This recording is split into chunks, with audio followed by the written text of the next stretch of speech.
Good morning, all of you.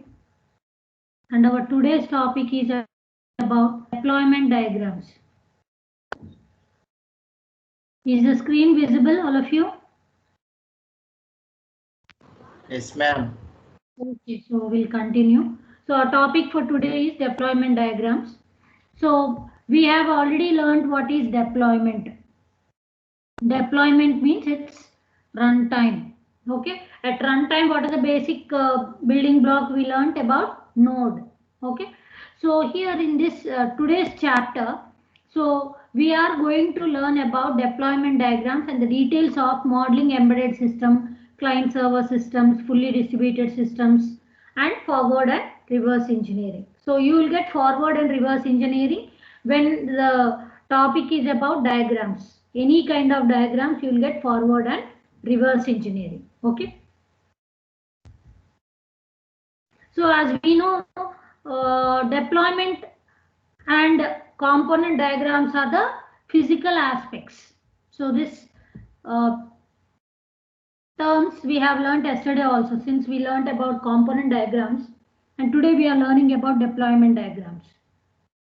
Both these diagrams are physical aspects. Why? Because component and node are the physical aspects of the system, okay, which have the logical things. And here the deployment diagram shows the configuration of runtime. So that's what I was emphasizing. Always I'll be keep telling you the key points.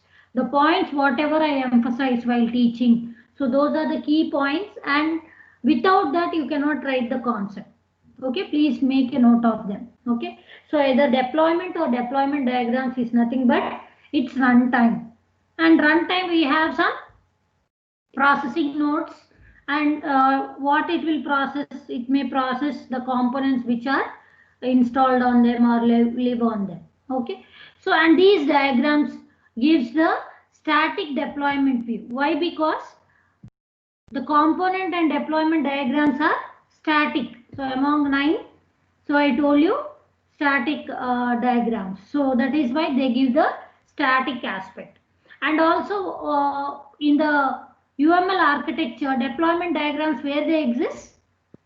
In the deployment view, last view, as we have 5 interlocking views: use case view, analysis view, design view, implementation view, and deployment view. So under the deployment view, we are going to study about deployment diagrams. And these diagrams not only important for visualizing, specifying, and constructing, but also they are used for embedded client server distributed systems.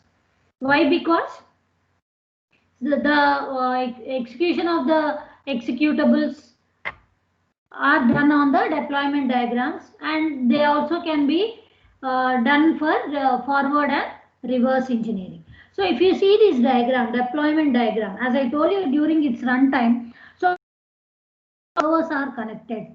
So the example of, say, suppose SBI, State Bank of India. Okay, if you take, so it may be the main server and it may have statewide servers, SBH, SBT, okay, SBK. So like that, State Bank of each state, whatever it is. So all that have to be connected in the distributed nodes, distributed environment we say. If you are able to show such distribution of the servers and sub-servers throughout, under some scenario what you are talking about, so then that makes your deployment diagram. So whatever the transaction is done in the subservice, it will be affected in the main server also. So they are coordinated and they are connected in the distributed environment, and that is through net. So that's why modern bank we are seeing. So this is nothing but all the things are connected using through internet. Okay, so here internet also they are considering it as a node. Why? Because it is one of the medium where to connect all the servers. Okay, and each server. So when we were learning about deployment chapter, we were learning the difference between a device and a processor. So if you remember, a device is a node, whereas processor is also a node, but which will have some processing capability and memory capacity. So such servers we call them as processor. Mostly the servers are the processor only. They won't be devices. In rare cases, they'll be devices. Say suppose if we are connecting some devices in LAN. So at that time, the console windows will be the devices. So the example we have learned under deployment, I told you the example of when you are working in the lab for Unix or Linux, you will be connecting to the server. That means all processing, whatever you do on your systems is done through server. Okay, at that time, the device what you are working on is called a device. It's not a processor. Okay, if the processing capability is having for your system itself on what disk you are working, then it is called as a processor. Okay, is that clear? So here modern bank and these things are connected to the internet and processor, caching server, and this is also caching server and local network. Maybe within SBH, State Bank of Hyderabad also, only SBH doesn't exist. There are many other branches also, area wise again. So in that case, local networks can be used to connect the servers, primary server, server or server 1, server 2, server 3, how they are connected in local. Okay, so and each one is a processor again. Okay, so this is how when we are able to show the different nodes during runtime, so that we call it as deployment diagram. Okay, so let's see the definition of a deployment diagram. So it's nothing but it shows the configuration of runtime processing nodes that lives on them. Configuration of runtime processing nodes. So what exactly during runtime, what are all the nodes existing and how they are connected. Okay, so the collaboration of all the things during runtime, we say it as the deployment diagram. And if you see mostly the nodes in the deployment diagram are connected through association only, connections we say. Okay, we just say as connection. Okay, so and graphically, so this is also again a connected graph, whereas vertices are nodes and edges or arcs are nothing but the connections. Okay, and this is just like kind of diagram that shares the same properties as all the other diagrams, and it has the graphical content that can project what the model is about and all, and how it can be distinguished from the other diagrams is by from its particular content. So based on its content, what you are able to visualize from the models, so you can definitely differentiate what diagram it is and all. Okay, so first part, so we are talking about terminology. So under terms and concepts, terminology, contents. Okay, so just now as we have seen the contents here. So what are the contents you can see here? Nodes, connections, and sometimes we can talk about the components. What components are there on that? Okay, so deployment diagrams commonly contain nodes and the relationships, and here the relationships, it will be dependency and association relationships only mostly, and we call that connection as connection. Okay, so the link, we call it as connection, and deployment diagrams also can be shown more specifically by using nodes and constraints. Nodes means the comments what you want to give, and constraints are nothing but if you have any conditions for a particular thing, so that also can be shown. And these deployment diagrams contains components, each of which live on some node. Okay, every component is dependent on node. Okay, and these servers or deployment diagrams are the ones which execute the components. And not only that, they also contain package or subsystems or both as a group. in large chunks of models in order to execute. And sometimes they may have the partial place some a part of it. So some instance of the scenario also it can be shown. So in most of the ways, so this deployment diagram is just like a class diagram which focuses on system nodes. But this is during runtime, whereas class diagrams are nothing but the logical aspects. And moving on to the third part under common modeling techniques, terminology. Third one is about common uses. So as we were learning from the beginning, so whatever the common uses comes under any diagram chapter, the same thing will be the common modeling techniques. You remember this point. Okay. So where exactly these diagrams are used? So when we are modeling the static development view of a system, in that case we use the deployment diagrams in three ways. So the first one is to model the embedded systems. Embedded system means, so the things which are collaborated to achieve some task. We call such things as embedded systems. So the embedded systems involve software that controls devices such as motors, actuators, and displays that run in turn controlled by the external stimuli as sensor input, movement, and temperature changes. So in order to work for a thing, so all the devices are collaborated and made the system to work for some purpose. Okay, so that is what embedded system. Okay, and we can use deployment diagrams to model devices and processes that comprise an embedded system. And moving on to the next one, client server systems. So many times we have come across client server systems. Maybe in computer networks you might have studied for the first time about client server systems.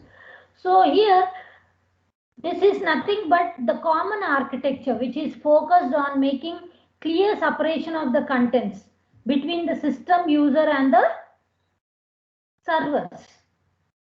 Okay, so here we talk about client server systems are one end of the continuum of distributed systems and require to make decisions about the network connectivity of the clients. So as a client and server, how the distribution environment we can learn. Okay, and not only that, the physical distribution of the system architecture components across the nodes, and also the topology of such systems by using deployment diagrams. So the distributed environments, how they are shown. So here we just talk in general about client server systems, but whereas the next third common use about fully distributed systems. So how it is distributed, maybe if you take some application, how it is distributed worldwide, country-wide, state-wise, and area-wise. So if you are able to show that, so that makes the fully distributed.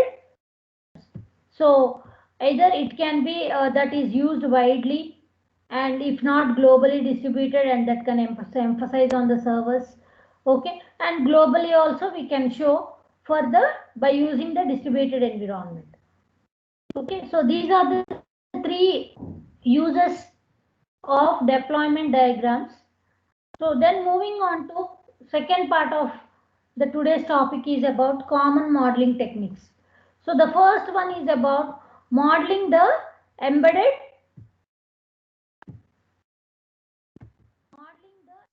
systems. Okay, so in order to learn about the embedded system, so first we need to identify the devices and nodes that are used for the system and what are the embedded to achieve some task. Okay, and make the relationship among the processors and the devices. So you know the very much difference between a processor and a device now. and also and expand the intelligent devices by modeling the structure with more detailed deployment diagram. So here example of a simple autonomous robot is given. In order to make an autonomous robot to work, so on the motherboard of a robot, okay, so what are all the things have to be embedded or installed, taken, okay, so that is what we call it as embedded. So here when we take the Pentium motherboard of an autonomous robot, so robo it's just like a machine. So whatever we give for any particular decision or for everything, we have to give the necessary physical devices and also the logical instructions for that to do. Okay, so it's nothing but it's a man made technology, yes or no. So for that, on the Pentium motherboard of autonomous robo, what are all the devices installed on that, or the other term we can say all the things which are embedded. Okay, hope all of you got the concept of embedded now. Okay, so this Pentium motherboard is called as a processor. Why? Because it has some processing capability and also the some storage capacity. So that's why this is called as a processor. So on this, so what are all the things which are installed or embedded here? So ultrasonic sonar sensor. So in order to sense what other obstacle is coming or not, for that, in order to detect, a sensor is needed. And sometimes based on the timer, as we have seen time, so when and after, so we were learning about time events, right? And similarly we have serial IO ports. So if at all you want to give some input to the device or from the external device, we need the ports, or in order to get something from the system to for ours, so we need the ports for compatibility. And digital IO ports also, right position encoder, drive motor, steering motor, left position encoder. So these are all the devices which are installed on the motherboard of autonomous robot. Okay, so this installation, keeping all the things on the required processor, so we call them it as embedded. Okay, so that's why it's nothing but modeling the embedded systems. So moving on to the next one is about modeling a client server system. Okay, so I hope all of you are very much clear about what is client server by now, because as you are final years and you might have come across these terms many times. So here, in order to model client server systems, so first we need to know, identify the nodes. Nodes means it's nothing but during deployment, what are the servers which are going to exist. Okay, and the client server processors, and also how highlight the devices that generate the behavior of the system. So how, who is the client, who is the server, and architecturally the topologies, so everything should be clear. And not only that, we can also provide the visual cues. So visual cues for a processor and a device can be given by using stereotype. By giving stereotype for a node, we can say it as a processor, or by giving a stereotype to a node, we can say it as a device. So we know the difference. So processor will have the processing capability and memory storage, whereas the device which doesn't have those properties. So based on the device, based on their capabilities, the stereotypes can be given either processor or a device, and model the topology of these models in the deployment diagram. Okay, and that gives our deployment view. Okay, so and then moving on to the example of this client server architecture.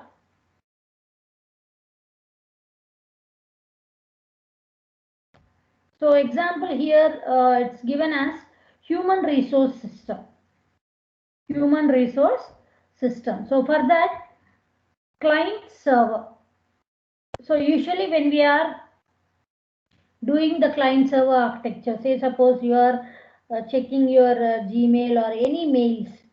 So you are connecting to the server of that domain. So that will be somewhere. Okay, but from where you are working, so that is what you call it as a client. And sometimes it works as a console, or sometimes it may work as a device, or it works as a processor based on your system capability. So kiosk is something only for display and the information we see. Okay, so that works as a client. And if you see here, when we are talking about client server architecture, we are showing all the client machines in one package and servers as in one package. We can note clearly. Okay, so and these whatever the devices or processors are there in the client side are connecting to the nodes which are at the server side for the communication. So that's why this is called as a client and this is called as a server. Okay, so console device is connected to the processor too. And what is this processor multiplicity? 2 dot dot star. So that means the instances, caching server instances, it can exist from 2 to many. So such type of servers. Okay. So what we say stubs can exist from 2 to many. And this one, the main server or just the server. So this type of servers exist minimum 4 and maximum anything. So cardinality of a node also can be given. So this is caching server and this is server. And not only that, so what exactly this server is executing on its node or server. Okay, so http.exe. Okay, and this is routing.exe. And what are deploys means what exactly are going to be executed on this particular node. So this is about DB, database admin.exe. This may be the master.exe and log.exe, executable.exe. So these are the executables which are going to be deployed on this server, and these are the ones which are going to be deployed on this server or node, whatever we call. So that's how we show the client server architecture. So client server architecture we can show only in using deployment diagrams. Okay, and then moving on to the last common modeling technique, that is nothing but modeling a fully distributed environment or fully distributed system. So in order to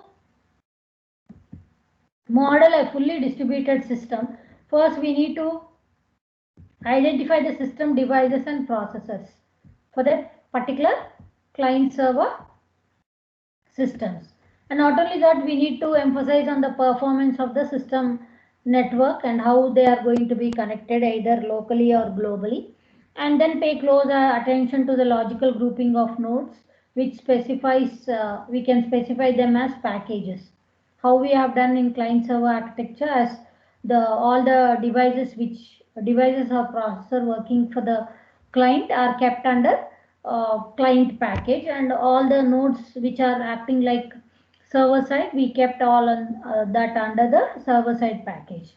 So similarly here also we can do the same and model these devices and processes using deployment diagrams.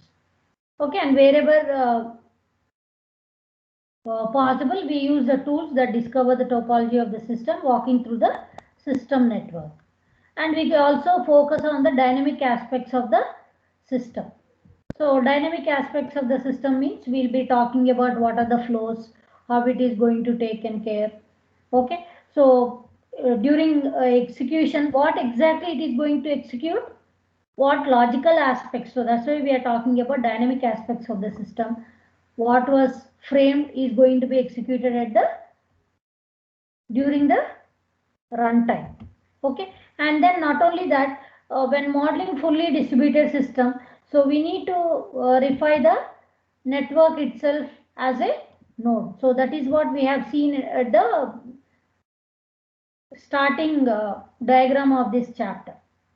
Okay, and also here we are going to learn about the example of internet might be represented as a node, and you can also refer the local network or wide network in the same way as a node only. In this case, we can use the nodes attributes and operations captures the properties of the network. So here the example, the topology of fully distributed system is the example given. So let's see that. And this is for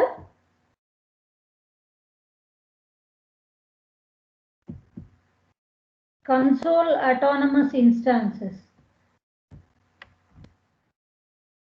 So how I was talking about the examples of SBI. Okay, so likewise, so all these things are connected through the net. So this net or LAN or WAN, so everything also can be taken as a node only. So this also we say it as a node. And the connection between the devices or the processors or the nodes or the medium what you are going to use, we call that as a connection. Okay, so okay, if at all you want to give any details of the things, you can give it as a note also. Note any conditions if you have, we can specify them as a constraints. So country servers are reachable to one another via company's private network only. So within the country server. So if you see here, so console. So these are the devices which are connected through the net, and through the net, the regional servers. So when I say regional servers, maybe within a country you may have state servers. Okay, and logging server also. How to log in? All the logins are maintained in one server. So the same example what I have already told you. So SBI, how they are connected state-wise, and state-wise SBI is how they are again connected in local within the state and local areas. So if you can understand that example, so this will be more clear. And the distributed environment of the servers globally. Or we can talk about locally or within some connection also. Since we are talking about distributed environment, so it's good that we always talk about something which exists globally and through the net. And this here, the medium also will work as a node. Okay, so these are the common modeling techniques. And the third part of today's chapter is about forward and reverse engineering. So we were coming across these terms many times. So here,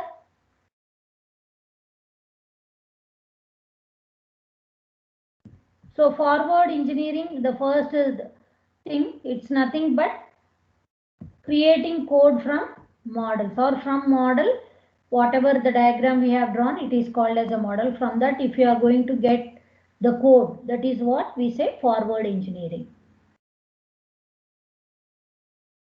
Okay, so for example, so here some example is given, we can just go through that. So for example, after specifying the physical distribution of the components across the nodes in the deployment diagram, it is possible to use the tools and then get these components out to the real world. So that is about forward engineering. And reverse engineering. So from the real world back to the deployment diagrams. Okay, so in which whatever the code existing for the deployment thing what we got, so from that we'll get back the model deployment diagrams we are going to get back. So in order to do that, first we choose the target. So what block of code have to be deployed back into deployment diagrams. So that we have to be emphasized.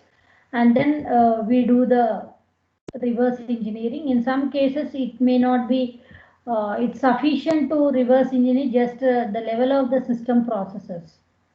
No need of many things. Why? Because maybe some network peripherals and all that. So, and we use the tools in order to do the job. And the hardware topologies, what are there, may not be shown in the code.